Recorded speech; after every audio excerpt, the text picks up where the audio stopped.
하나님의 말씀은 고린도전서 11장 2절에서 16절까지의 말씀입니다. 고린도전서 11장 2절에서 16절 말씀.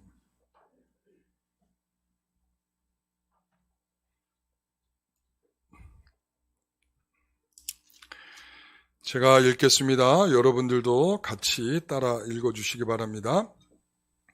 너희가 모든 일에 나를 기억하고 또 내가 너희에게 전하여 준 대로 그 전통을 너희가 지킴으로 너희를 칭찬하노라. 그러나 나는 너희가 알기를 원하노니 각 남자의 머리는 그리스도요 여자의 머리는 남자요 그리스도의 머리는 하나님이시라. 물론 남자로서 머리에 무엇을 쓰고 기도나 예언을 하는 자는 그 머리를 욕되게 하는 것이요 물론 여자로서 머리에 쓴 것을 벗고 기도나 예언을 하는 자는 그 머리를 욕되게 하는 것이니 이는 머리를 민 것과 다름이 없습니다. 만일 여자가 머리를 가리지 않거든 깎을 것이요 만일 깎거나 미는 것이 여자에게 부끄러움이 되거든 가릴지니라. 남자는 하나님의 형상과 영광이니 그 머리를 마땅히 가리지 않거니와 여자는 남자의 영광이니라. 남자가 여자에게서 난 것이 아니요 여자가 남자에게서 났으며 또 남자가 여자를 위하여 지음을 받지 아니하고 여자가 남자를 위하여 지음을 받은 것이니 그러므로 여자는 천사들로 말미암아 권세 아래에 있는 표를 그 머리 위에 둘지니라. 그러나 주 안에는 남자 없이 여자만 있지 않고 여자 없이 남자만 있지 아니하니라. 이는 여자가 남자에게서 난 것이 같이 남자도 여자로 말미암아 났음이라. 그리고 모든 것은 하나님에게서 났느니라. 너희는 스스로 판단하라. 여자가 머리를 가리지 않고 하나님께 기도하는 것이 마땅하냐? 만일 남자에게 긴 머리가 있으면 자기에게 부끄러움이 되는 것을 본성이 너희에게 가르치지 아니하느냐? 만일 여자가 긴 머리가 있으면 자기에게 영광이 되나니 긴 머리는 가리는 것을 대신하여 주셨기 때문이니라. 논쟁하려는 생각을 가진 자가 있을지라도 우리에게나 하나님의 모든 교회에는 이런 관례가 없느니라. 아멘. 오늘 말씀의 제목은 우리가 몰랐던 진실에 관해서, 사실은 몰랐던 진실보다 알았으면서도 잘 안 되는 사실에 관하여서 이런 이야기가 될 것 같습니다. 조금 전 우리가 성경을 읽으면서 여러분들은 어떤 생각을 하셨습니까? 우리 남자분들은 어떤 생각하셨습니까? 우쭐하셨습니까? 여자의 머리다. 우리 여자분들은 어땠습니까? 아니 왜 우리는 좀 더 낮은 것 같지 왜? 그게 좀 불편하지 않으셨습니까?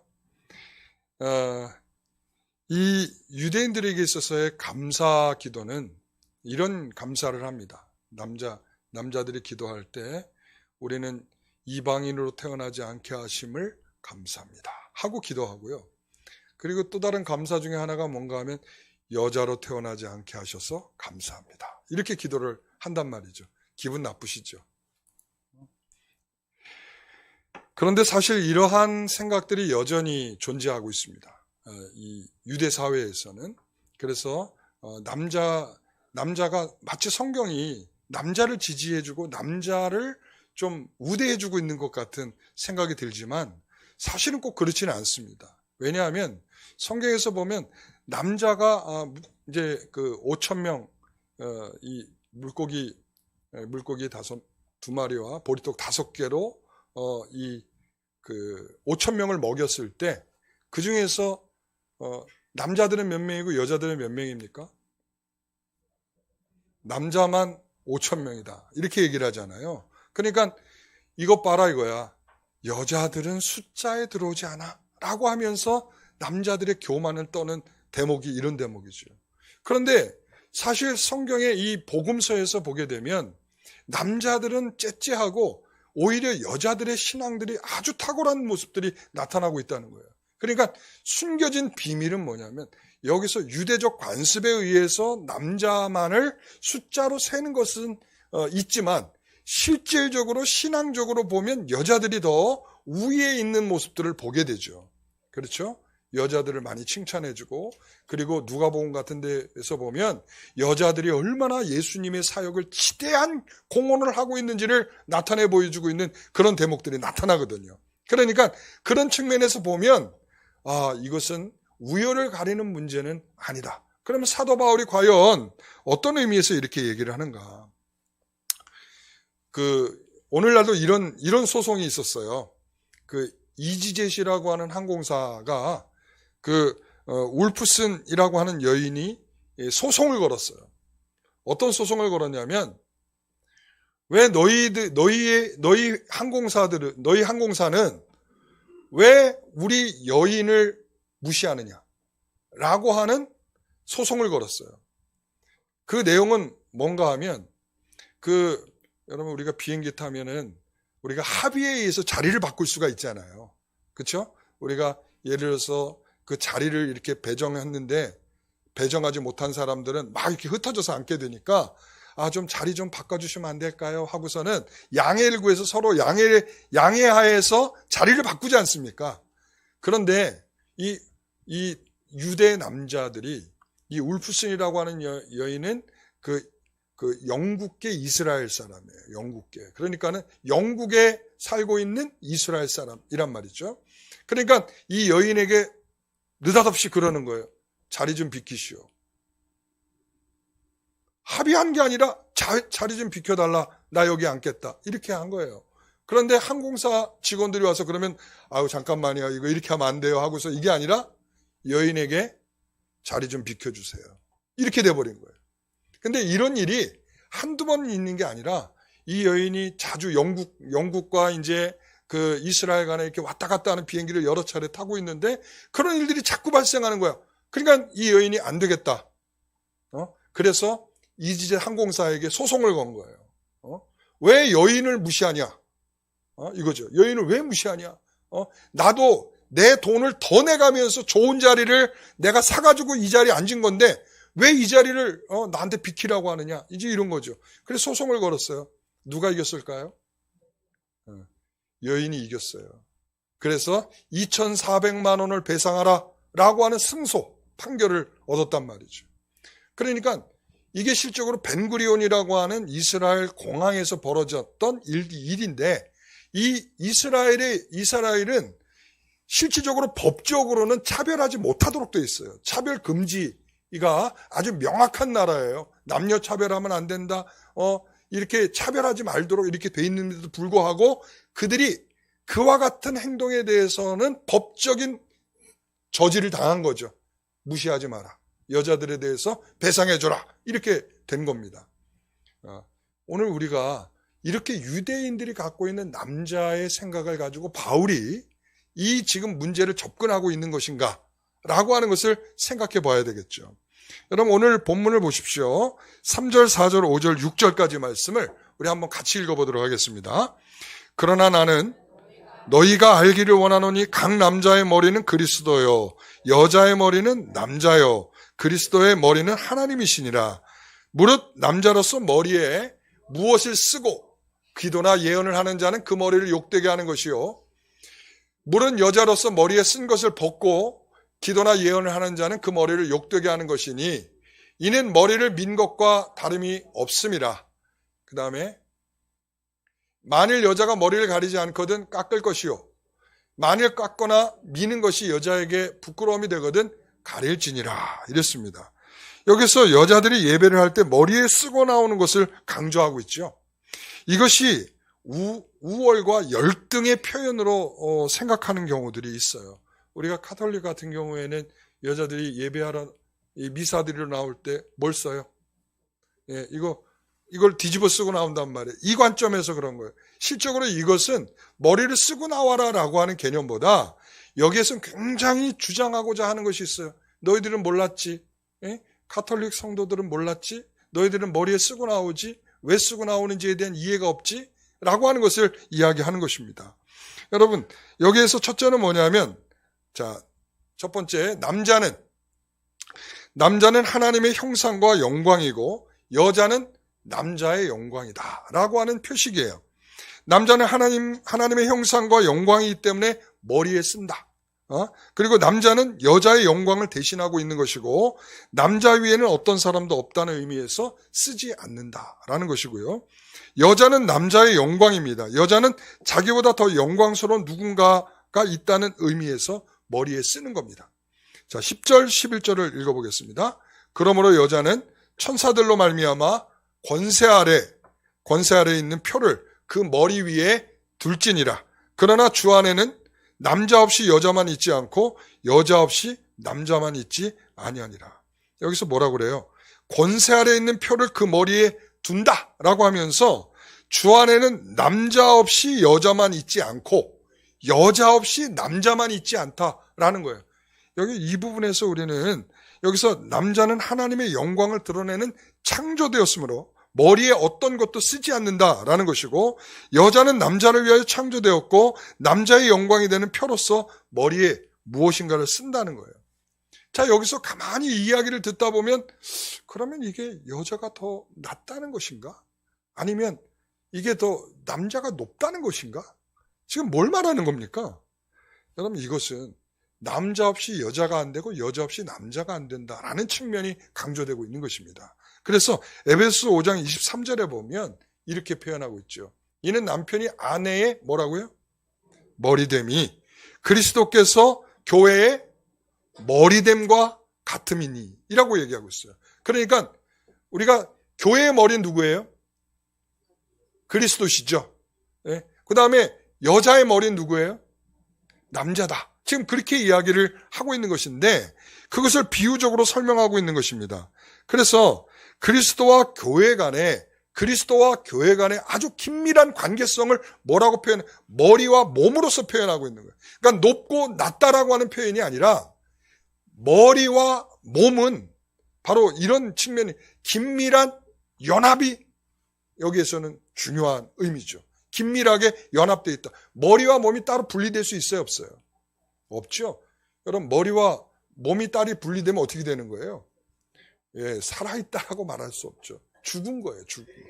그러니까 교회와 이 그리스도께서 하나의 유기적인 관계를, 하나의 한 몸을 이루고 있다라고 하는 측면을 강조하는 것이에요. 그러니까 남자가 머리가 되고 여자가 몸이 된다라고 하는 것도 동일한 의미예요. 유기적으로 연합되어 있다. 한 몸이다. 라고 하는 것을 강조하는 것이죠. 그래서 여자는 남자의 영광으로 하나로 묶여있는 의미에서 무엇을 머리에 쓴다는 거예요. 그러니까 머리에 썼다라고 하는 것이 뭔가를 놨다 이런 의미가 아니라 그 영광이 함께 지금 남자와 여자에게 영광이 하나라고 하는 사실, 하나의 연합된 긴밀한 관계를 갖고 있다라고 하는 것을 설명하고 있는 것이죠. 두 번째는 뭔가 하면 이것입니다. 남자가 여자에게서 난 것이 아니고 여자가 남자에게서 났다라는 것입니다. 여러분, 이 8절의 말씀을 같이 읽어봅니다. 남자가 여자에게서 난 것이 아니요 여자가 남자에게서 났으며 또한 또 남자가 여자를 위하여 지음을 받지 아니하고 여자가 남자를 위하여 지음을 받은 것이니. 그리스도께서 왜 교회의 머리십니까? 라고 물으면 그리스도께서 교회의 생명을 준 분이죠. 그렇기 때문에 머리라는 거예요. 그 예수님께서 교회를 있게 하셨고 그 교회를 탄생시켰고 교회를 의미 있게 만드셨단 말이죠. 그래서 같은 원리로 남편이 아내의 머리라고 하면 이런 거예요. 여자가 남자로부터 만들어졌기 때문이다. 창조가 어떻게 됐어요? 먼저 하나님 누굴 만드셨어요? 아담을 만드셨죠. 그리고 아담을 만드신 이후에 아담의 갈비뼈를 뽑아서 여자를 만드셨어요. 그러니까 남자에게서 났다라고 하는 의미는 바로 그거예요. 창조 질서를 말하는 거예요. 창조 질서. 하나님께서 창조 질서가 먼저 남자를 낳고 그 다음에 남자의 갈비뼈를 빼서 여자를 만들었다라고 하는 이 창조 질서를 의미하는 거죠. 그래서 아내는 죽게 하듯 남편에게 복종하며 라고 하고 남편은 그리스도께서 교회를 사랑하듯 아내를 사랑하라 이렇게 이야기를 하고 있어요. 그러니까 이것이 창조 질서라는 거예요. 자, 복종하라. 기분 나쁘시죠? 우리 여성도님들 기분 나쁘시죠? 복종하라 그러니까. 네? 복종하라. 복종. 이게 뭐야? 남자의 말에 복종하라. 이거 너무 기분 나빠요. 그런데 여러분 생각해 보십시오. 반대편에 있는 남편에게 요구되는 것은 뭡니까? 뭐죠? 자, 그리스도께서 교회를 사랑하듯 사랑하라는 거예요. 여러분, 교회를 위해서 그리스도께서 어떻게 사랑을 표현하고 계세요? 자신의 몸을 십자가에서 죽게 하심으로 그래서 교회를 탄생시켰단 말이에요. 그러니까 그 사랑은 뭐냐면 나를 죽이기까지, 나를 헌신하고 나를 희생해서 나타내는 사랑이죠.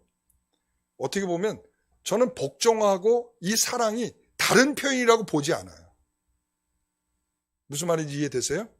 예. 그러니까 아내에게 복종하라, 남편에게 사랑하라 라고 하는 말은 어떻게 보면 같은 표현이라고 보는 거예요. 같은 표현. 그러니까 이 남편에게 요구하는 이 사랑과 그 다음에 아내에게 요구하는 복종은 같은 의미다.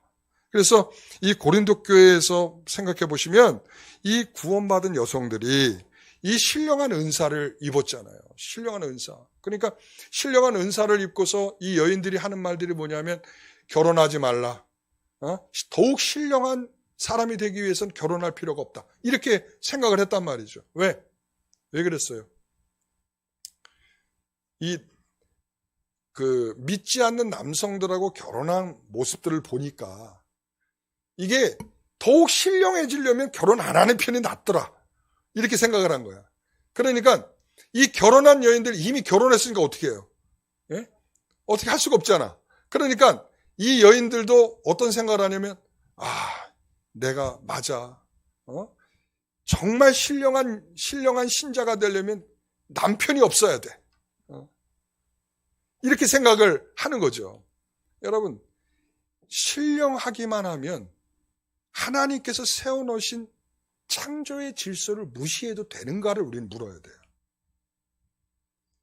그러니까 우리가 신령해지는 것이 목표냐, 하나님의 도를 깨달았다, 우리가 더 높은 차원의 신자가 된다라고 할 때 하나님은 과연 우리에게 처음부터 시작하신 창조의 질서를 무시해가면서까지 하나님이 그것을 원하고 계시는가를 물어야 된다는 말씀이죠. 지금 고린도 교회 성도들에게 지금 그 말을 해주는 거예요. 여성도들이요, 더욱 충만한 신자가 되기 위해서는 하나님이 만드신 창조 질서를 지켜라, 이 말이에요. 그래서 남자에게서 여자가 낫다라고 하는 표현을 쓰고 있는 것입니다. 여러분, 그렇습니다. 우리는 남편과 그래서 항상 우리는 의논하듯이 신앙생활을 하셔야 돼요. 그래서 싸워서 쟁취하거나 감춰서 하는 것이 아니라 합의될 때 주의 뜻인지를 아는 것입니다. 그래서 어떤 성도들이 저한테 이제 목사님, 제가 남편 몰래 이렇게 헌금을 좀 하려고 하는데 어떻게 생각하십니까? 라고 물어요. 그러면 당장에 그만두라고 그래요, 저는. 당장에 그만두시오. 그런 이야기를 하죠. 남편이 아직 믿음도 없고 신앙도 없는데 거기다 대고 무슨 말을 할 수가 있습니까? 그러니까 제가 조용히 하려고 하는 건데 안 된다고 제가 말씀드려요. 왜? 남편 모르게 하는 그 헌금을 하나님께서 기쁘게 받으시겠느냐? 아니죠. 그러니까 지금은 이렇게 헌금할 때가 되지 않았다라고 생각할 줄 알아야 되는 거예요.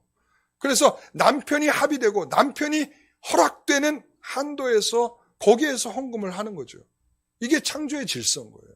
그러니까 우리가 신앙 없는 남편이 내 남편인 것에 대해서 우리가 어떤 의미에서 보면 우리가 더 하나님 앞에 간절히 기도해야 될 이유가 거기 있는 거죠.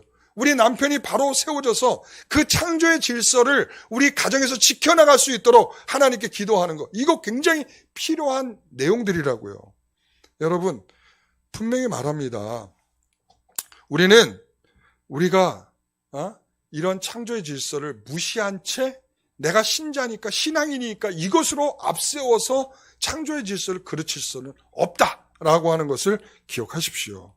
자, 그 다음에 세 번째는 주 안에는 남자 없이 여자만 있지 않고 여자 없이 남자만 있지 않다라는 것입니다. 12절 말씀을 같이 읽어봅니다. 이는 여자가 남자에게서 난 것 같이 남자도 여자로 말미암아 났습니다. 그리고 모든 것은 하나님에게서 났느니라. 여기서 여자가 남자에게서 난 것 같이 남자도 뭐라고요? 여자로 말미암아 났음이라. 그리고 모든 것은 하나님에게서 났다. 자, 여기에서 중요한 포인트의 강조점은 뭐냐면 모든 것은 다 하나님께로부터 났다라고 하는 것을 강조하는 거예요. 그래서 여기서 남자가 우월하냐 여자가 우월하냐 지금 그 문제가 아니라는 거예요. 그러니까 여기 여자는 뭘 쓰고 나오니까 이거 저 부족한 여인들 이렇게 얘기할 수 없고 우리가 남자는 당당하게 아무것도 안 쓰고 나오니까 더 우월하다 이렇게 말할 수가 없다는 것입니다. 남녀는 서로 상대방이 없으면 존재할 수 없다는 것을 말하고 있는 것입니다. 자, 에베소서 1장 22절 23절 말씀을 같이 읽어볼까요? 또 만물을 그의 발 아래 복종하게 하시고 그를 만물 위에 교회의 머리로 삼으셨느니라.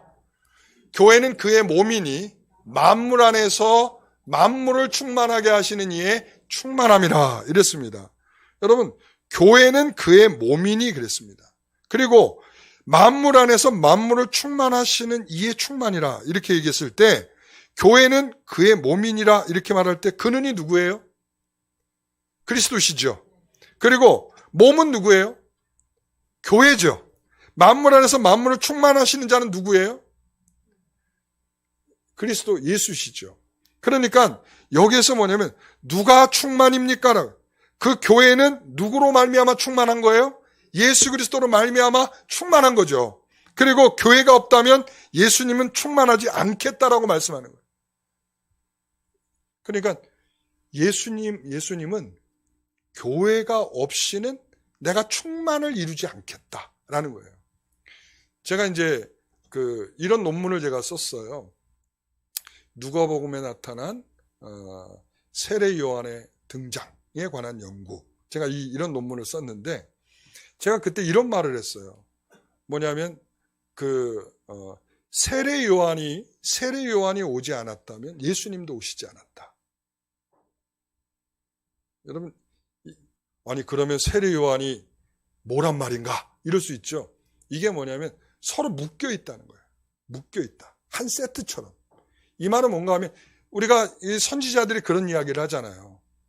자, 그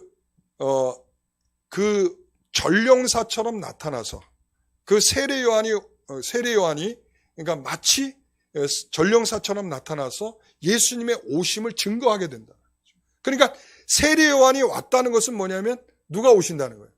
예수님이 오신다는 거죠. 그러니까 이걸 거꾸로 말하면 예수님은 세례 요한이 오지 아니하면 전령사가 있어야죠. 전령이 먼저 예수님이 오십니다. 만왕의 왕이 오십니다라고 먼저 길을 터주는 역할을 하는 자가 있어야 예수님이 올 수 있지 않겠습니까? 그런 의미예요. 하나로 묶여 있다라는 거예요. 하나로 묶여 있다. 그래서 이거는 여기도 마찬가지인 거예요. 예수님께서 교회를 통해서 내 충만함을 드러낼 것인데 교회가 없다면 난 충만함을 드러낼 마음이 없다라는 거예요. 그래서 머리신 예수님과 몸인 교회는 어느 쪽이 더 중요하냐 이런 차원의 문제가 아니라는 거예요. 남자 여자 어디가 더 중요하냐 그런 문제가 아니라는 거예요. 이게 서로의 역할들이 달리 있기 때문에 서로 나타내야 될 영광이 달리 있다는 거예요. 남자에게는 영광과 형상과 영광을 드러내야 되고 그 다음에 여자는 이 영광을 드러내야 되는데 그 각각이 나타내야 될 영광이 달리 있다는 거예요. 자, 보십시오. 남자는 하나님의 형상이고 영광인데 그 하나님의 형상과 영광을 완성하기 위해서는 누가 있어야 된다는 거예요? 여자가 있어야 된다. 이렇게 말해요. 여자 없이 남자는 영광을 나타낼 수도 없고 그 영광을 얻을 수도 없다라는 말을 하고 있는 것입니다. 그래서 이 고린도전서 11장에 여자들에게 무엇을 쓰라고 합니다. 쓰지 아니하면 기도하러 나오지도 말라는 것인데 머리에 쓰고 있는 것은 그 영광의 완성은 누구에게 있다는 것이에요? 여자에게 있다는 것이에요. 여자의 역할은 남자를 돕는 것이기도 하면서 이것을 완성하는 데에서 없어서는 안 될 뭐예요? 반쪽. 그죠? 완성을 위해서는 한쪽이 되려면 반쪽이 반드시 있어야 한쪽이 되듯이 우리에게서는 그런 거죠. 머리에 쓰는 것은 그 영광의 완성을 위한 것입니다. 그래서 여기서 말하는 건 너 혼자 하나님께 나오지 말라는 것이죠. 이 표현은 너 혼자 나와서 혼자 믿었다고 해서 다 되었다고 생각하지 말라. 아니, 남편은 남편이죠. 남편은 남편이고 나는 난데, 예? 여러분, 그렇게 돼 있지 않다는 거예요. 남편과 아내는 하나로 묶여져 있다라는 측면이죠.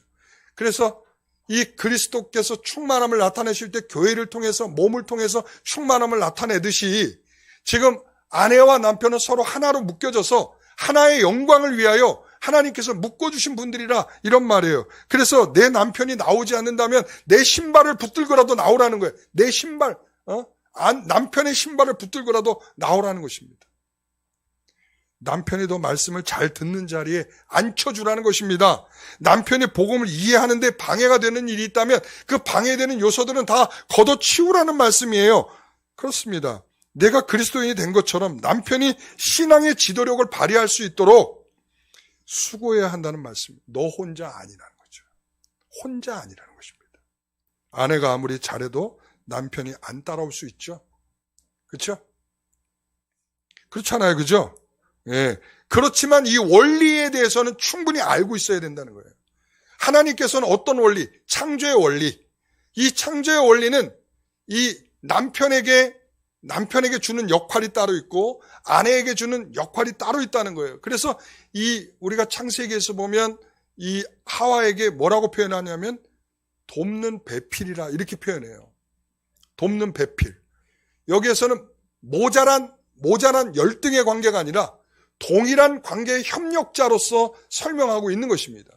그 협력은 하나님의 영광을 위해서 하나로 만들어가는 그 일을 위해서 남편의 역할이 있고 아내의 역할이 있는데 그 아내의 역할을 충분히 해나갈 수 있도록 남편의 역할을 충분히 할 수 있도록 아내들이 그것을 세워주는 역할들을 해야 한다음을 말하고 있는 것입니다. 여러분, 교회에는 오늘날도 여성들이 열심을 내고 있습니다. 남성보다도 여성 중심의 교회죠. 잘못됐습니다. 그래서 우리 남성분들이 힘을 내셔야 됩니다. 창조 질서가 깨져 있다라는 말씀이죠. 여러분, 오늘날 남성 성도들이 교회에 나온 모습을 보면 여성분들이 가자고 해서 나오는 경우들이 많이 있잖아요. 그렇죠? 그러니까 남자들은 평화주의자들이야. 전쟁이 그치게 하옵소서. 우리 가정의 전쟁이 멈추게 하옵소서. 이런 차원에서 나와 있고, 그리고 또한 인도주의적 차원에서 교회에 나와 있죠. 그러니까 이런 현실에 있다라고 하는 것은 아직까지 남편들이 제 역할들을 못하고 있다라는 측면이에요. 이 창조의 원리에 따르면 남편은 신앙의 가장의 역할을 해야 합니다. 지도력을 발휘할 수 있어야 되는데 지도력을 발휘하는 남편들이 드뭅니다. 바울은 바로 그런 측면을 얘기하는 거예요. 여자들에게 이 책임을 말하고 있는 거예요. 남자들이 이런 신앙의 지도력을 발휘할 수 있도록 그것을 지지해주고 받쳐주고 하는 역할들을 감당해내라, 이런 말을 하고 있는 것입니다. 먼저 아내는 이 창조의 원리에 따르는 사명을 감당해야 하는 것이고, 아내는 전심전력을 쏟아 남편이 예수를 믿게 하는 일에 최선을 다해야 합니다.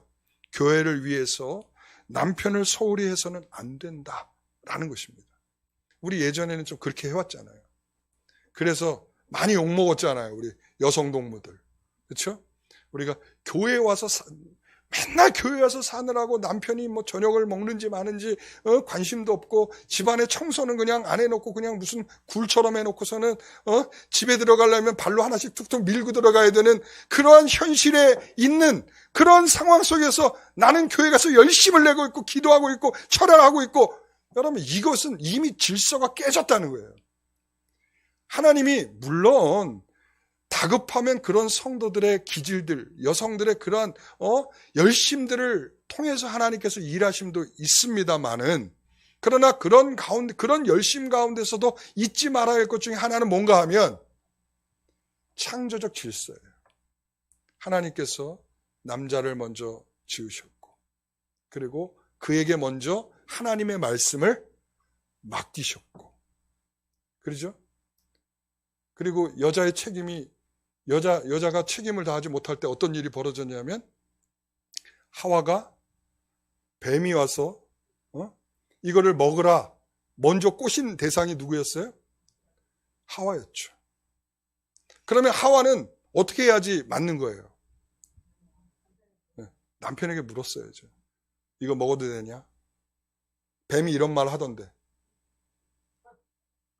그런데 문제는 뭐냐? 묻지 않는 아내에게도 문제지만 이걸 주었을 때 넓적받아 먹는 이 남편에게도 문제가 있는 거예요. 그러니까 이 하나님께서 먼저 맡겨준 자의 책임을 다하지 못하고 있는 것이고, 먼저 맡겨준 자에게 묻지 않는, 이미 뭐 여성 동물은 먹었는데 그럼 남성 동물은 안 먹을 수가 있는 재간이 있겠습니까? 그렇죠? 그렇잖아요. 죽어도 같이 죽고 살아도 같이 살아야 되니까 그 같이 먹었을 가능성이 높지 않겠습니까?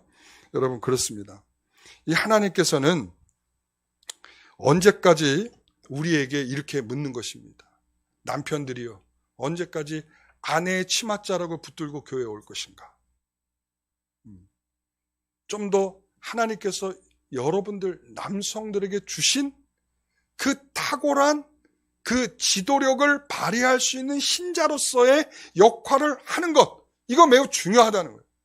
제가 그거를 키우라고 가족주의를 하고 있는 거예요. 그거 하라고. 남자들이 신앙의 지도력을 좀 키워가고 자녀들에게 그 지도력을 발휘하고, 그래서 그 말씀을 가르치는 역할들을 남편들이 하라는 거예요. 그런데 왜 그걸 안 하시냔 말이죠. 네? 가족주의를 만들면 도망가시는 분들이 있어요. 그거 안 돼요. 그거 안 됩니다. 그리고 정말 안 되면 있잖아요. 우리 남편들 저한테 부탁하세요. 제가 이거 가르치기 좀 힘든데, 내가 이거 말씀 설명하기 힘든데, 그럼 써주세요. 제가 써드릴게요. 써드립니다. 그러니까 좀 저는 남성들이 그런 지도력을 발휘하고 아내들은 거기서 박수 쳐주면서 함께 그 길을 떠밀어주는 역할로 함께 가도록 하는 가정의 아름다운 앙상블을 만들어내는 거, 전 이게 제가 이 교회에 대한 관점이에요. 남자들이 창조의 질서에서 뒤로 물러서서는 절대로 교회가 교회되어질 수가 없다라는 것이죠. 제가 그렇다고 여자분들을 무시하는 게 아니에요. 같이 가야 된다는 거예요. 이 역할이 달리 있다는 거예요. 여자는 여자의 역할이 있고 남자는 남자의 역할이 있는데 이것이 뒤죽박죽돼서는 안 된다는 거예요. 그래서 나중에 그런 말은, 남자가 머리를 기르는 것은 뭐예요? 남자의 영광이 아니고 여자가 머리를 기르는 것이 여자의 영광이라고 표현하고 있는 것, 이 표현에서 우리가 보듯이 각자의 역할과 각자가 하나님께 돌려야 영광이 달리 있다는 것을 설명하고 있는 것이죠. 여러분, 우리는 그렇습니다. 오늘날 우리는 또한 이제 한 가지 더 제가 이제 마지막으로 말씀드린다면 이런 거예요. 요즘에 다음 세대들 많이 염려하잖아요. 저도 다음 세대에 대해서 염려가 많습니다. 그런데 어느 교회에서 제가 이런 이야기를 들은 적이 있어요. 자기네 교회는 그 목사님이 그 40대 후반인데, 우리 교회는 저보다 나이 많은 사람이 없습니다. 그러더라고요. 그러니까 본인보다 나이 많은 성도가 없는 거예요. 그러니까 자기가 제일 나이가 많은 거예요. 신도시 지역에 있는 교회인데, 그러다 보니까 성도들이 다 젊잖아요. 그러니까 이 사람들은 항상 무슨 의회 기구처럼 합리적인 요구를 한다는 거예요. 합리적인 요구. 그 합리적인 요구가 사람을 미치게 한대요. 그러니까 신앙적인 요구가 아니라 합리적인 요구. 그러니까 합리적인 요구는 우리가 그렇다라고 말할 수도 있지만 실적으로 신앙과 동떨어진 결정일 수도 있거든요. 그러니까 이 합리적인 요구가 어떤 면에서 이 목사님한테 굉장히 위협처럼 느껴지는 거예요. 그래서 거기는 뭐 당회가 있지도 않고 뭐 특별한 게, 그러니까 거기는 뭐냐면 운영위원회라는 게 있어요. 운영위원회. 그러니까 이 운영위원회가 모이면 이 사람들이 요구하는 걸 자기가 그래서 자기네 맨 처음에 신나가지고 젊은 성도들이 많고 와 신나서 열심히 금방 성도들이 모아져가지고 이 신도시에 같이 들어가서 교회가 개척된 교회이기 때문에, 그러니까 성도들이 많이 이렇게 모였을 거 아니에요. 그런데 자기가 얼마 전까지 교회를 사임하려고 그렇게 기도를 하고 있었다는 거예요. 너무나 힘들어갖고. 제가 그러면서 제가 그분하고 대화하면서 그래서 성도들의 비율은 적당하게 노인분들도 있어야 된다. 제가 그런 이야기를 했어요. 우리는 그러잖아요. 백발의 경륜을 무시해서는 안 됩니다.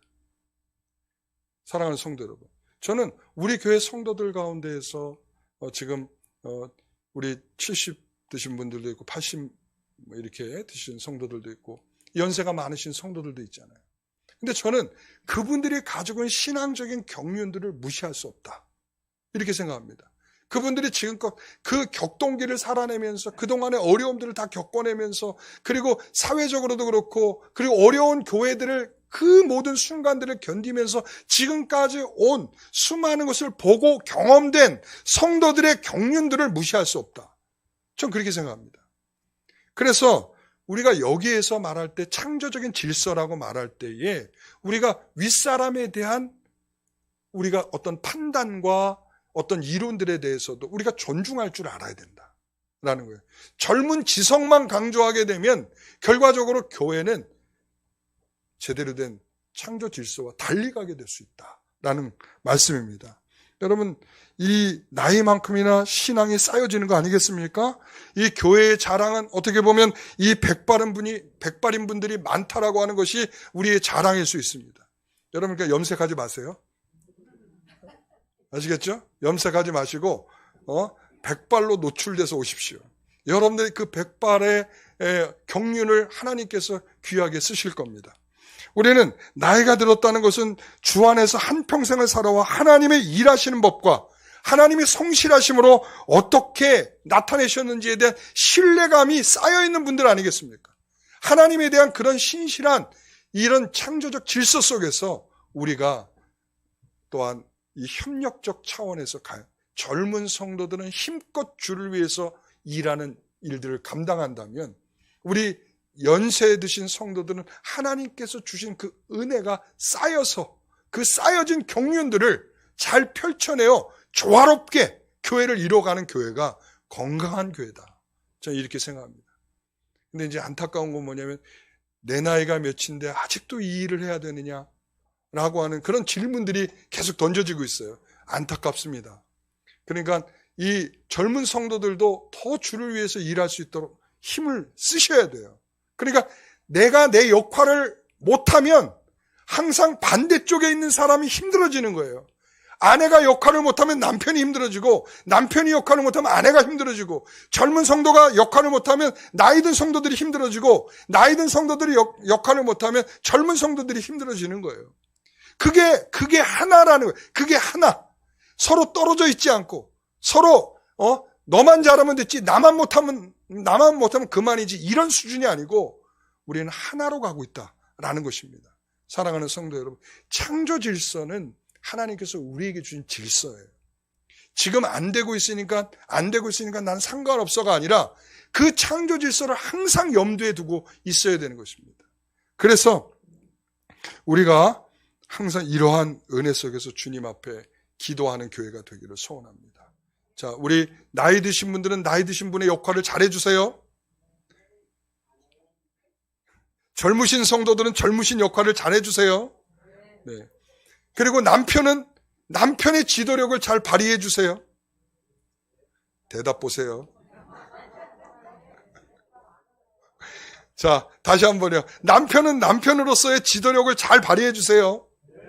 아우, 좋습니다. 아내는 아내로서 지혜로운 현숙한 여인으로서 이 가정을 아름답게 갖고 가는 일에 최선을 다해 주세요. 네, 남편을 세워주시는 아내들이 되시길 바랍니다. 자, 오늘 제가 남편들한테 좀 칭찬 듣겠습니까? 네, 그렇습니다. 오늘 우리가 정말 창조 질서, 하나님께서 우리에게 주신 이 창조 질서 모르는 거 아닐 겁니다. 그렇지만 우리가 마치 모르는 사람들에게 진실이 들려지는 것 같지 않습니까? 우리가 그동안 여성도들은 나의 신앙 중심으로 막 밀어붙였던 그것 우리가 반성해야 되고요. 남성도들은 뒷짐지고 뒤에 가서 물러서 있던 거 이게 다 반성돼야 될 부분들입니다. 우리 모든 이런 마음들을 가지고 함께 기도하겠습니다. 하나님, 우리 영광교회 성도들이 정말 하나님께서 주시는 이런 창조의 질서를 충분히 이해하게 하시고 주님께서 우리에게 주신 그러한 역할들을, 그런 배역들을 우리가 충실히 감당할 수 있는 우리가 되기를 소원합니다. 내 역할이 부족하다 생각하여 여기에 대해서 불만을 표시할 것이 아니라 그 역할 충실히 감당할 때 하나님께서 우리에게 주시는 은혜가 따로 있을 것을 믿습니다. 하나님께서 남자의 영광과 여자의 영광을 말씀하시면서 서로 연결되어 있고 서로가 보완되며 서로가 완전한 것을 위해 나아가고 있다는 것을 우리가 생각할 때 우리의 역할들이 얼마나 중요한가를 생각하게 합니다. 하나님, 우리가 노인된 자들은 젊은이를 생각하게 하시고 또한 젊은이들은 노인된 성도들을 생각하여 서로 주 안에서 서로 순종하고 또 주 안에서 아름다운 권면을 해낼 수 있는 그런 아름다운 유기적인 교회의 모습이 되게 하여 주옵소서. 우리 영광교회가 그렇게 세워져 가기를 소원합니다. 하나님 함께하여 주옵소서. 예수님의 이름으로 기도드리옵나이다. 아멘.